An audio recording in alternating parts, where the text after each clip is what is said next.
জন্য সহজ নয়, সঠিক।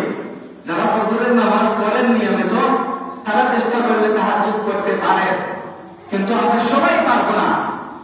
কিন্তু রমজান মাস যে বিশেষ মাস, তার একটা প্রমাণ এখানেই পাওয়া যায়।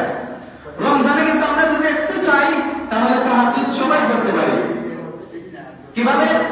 যে আপনার পরিবার সবাই একসাথে জাগ্রত হয়েছেন, খাবার খাবে, হয় এই করুন, এই সিস্টেমটা করতে পারেন যে আপনার খাবার রেডি হচ্ছে, এই সুযোগে আপনার কমপক্ষে 4 রাকাত তাহাজ্জুদের নামাজ পড়ে নিয়ে, হয়তো কেউ যে আপনি সেহরি খাওয়ার পরে কেউ পান খাবেন, চা খাবেন, সময় নষ্ট হবে।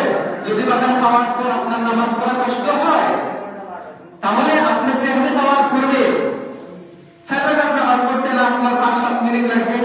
ধরে নিলাম শান্তি মনে যদি আপনি বলেন আপনার 10 মিনিট, এই 10 মিনিট যদি ব্যয় করেন, গোটা 1 মাস যদি প্র্যাকটিস করেন, তাহলে আপনি সারা বছর তাহাজ্জুদের নামাজ পড়তে পারবেন। আপনাকে আমি বলছি না আপনি 12 রাকাত করেন, কমপক্ষে 4 রাকাত করে অভ্যাস করেন।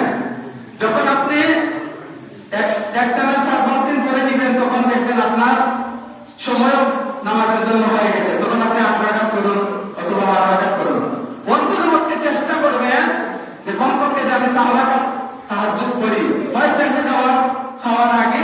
আর যদি ভাবেন যে আমি খাবারটা খাওয়ার পর আমার সময় আছে, যে আমার চা আমার কিছু খাওয়া লাগবে না, যথেষ্ট সময় আছে, তখন আপনি নামাজ পড়ার পূর্বে ফজরের আগে আপনি 4 রাকাত তাহাজ্জুদ করে নিন।